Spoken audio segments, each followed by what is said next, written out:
രാധിക ചേച്ചിയോട് വഴക്കിട്ടാലും സുരേഷ് ഏട്ടൻ തന്നെ എന്ന് സോറി പറയാറുണ്ട്. അച്ഛൻ എങ്ങനെയാ വെച്ചാൽ അച്ഛൻ പൊതുവെ ഒന്നും മനസ്സിലധികം സമയം വെച്ചേക്കത്തില്ല.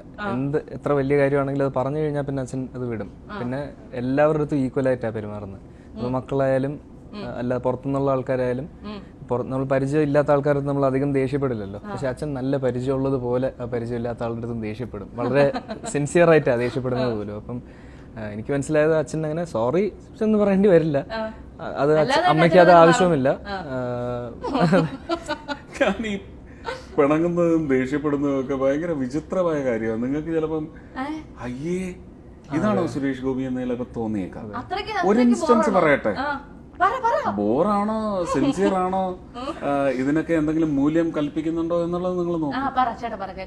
ചെക്ക് ബുക്ക് എടുത്തു വെച്ച് ഞാൻ എഴുതി ഒപ്പിട്ട് അവിടെ വെച്ചു. അതിന്റെ പുറത്ത് രാധിക മുടി ചീക്കിയിട്ട് ചീർപ്പെടുത്ത് അതിന്റെ പുറത്ത് വെച്ചു. പുറത്ത് വെക്കില്ല, സൈഡില് എവിടെങ്കിലും വെച്ചു. എനിക്കത്, അതായത് ഒന്ന് മൂദേവി ഒന്ന് മഹാലക്ഷ്മിയാണ്. എനിക്കതൊക്കെ എന്റെ വിശ്വാസമാണ്, അത് എനിക്ക് വിട്ടേക്കൂ. വിശ്വാസമുള്ളവർ മാത്രം ഇത് സൂചിച്ചാൽ മതി. അല്ലാത്തുള്ളവര് എന്താ ചൊറിഞ്ഞ് ഞാൻ ഭദ്രകാളിയാ, ഞാൻ രാവണനായി മാറും.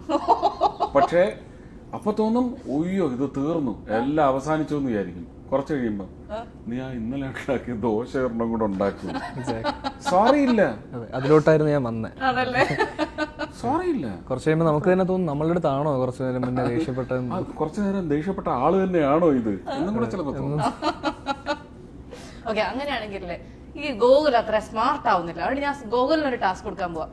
ഗോകുൽ സ്മാർട്ട് ആവണമെങ്കിൽ നിങ്ങൾ ഈ സ്ഥാനത്ത് അവന്റെ പ്രായത്തിലുള്ള ഒരു പയ്യനെ കൊണ്ടുവന്നിരുത്തുക. രാഹുൽ മാധവനെ, ചന്തുവിനെ, അവരെ കൊണ്ടുവന്നിരുത്തുക. അതും അല്ലെങ്കിൽ നൈല ഇരുത്തണ്ട, കുറച്ച് പൊസസീവാ ഞാൻ. അല്ലെങ്കിൽ നിതയെ ഇരുത്തിക്കോ, അല്ലെങ്കിൽ ആ മാളവികയെ ഇരുത്തുക. അതും അല്ലെങ്കിൽ മറ്റേ കുട്ടിയുടെ പേര് ഡയന. ഇല്ല, ഇപ്പൊ ഞാൻ ഞാൻ പറയണൊക്കെ അതേ സ്പോർട്സ്മാൻ സ്പിരിറ്റിൽ എടുക്കണം കേട്ടോ. അതായത് അച്ഛന്റെ ഒരു ഡയലോഗ് ഞാൻ പറയാൻ പോവാണ്. ആ സാധനം ഗോകുലൂടെ റീക്രിയേറ്റ് ചെയ്യും. മോഹൻ തോമസിന്റെ ഉച്ചിഷ്ടവും അമേദ്യവും കൂട്ടിക്കുഴച്ച് 4 നേരം മൃഷ്ടാനും ഞാനത് ഒരു ഇന്റർവ്യൂല് പറഞ്ഞു. ഇത് കാണുന്ന വേറെ ആൾക്കാർ, അത്രേ ഉള്ളൂ. ഞങ്ങളുടെ മാർക്കറ്റ് ഏരിയ വേറെ പുല്ലേ.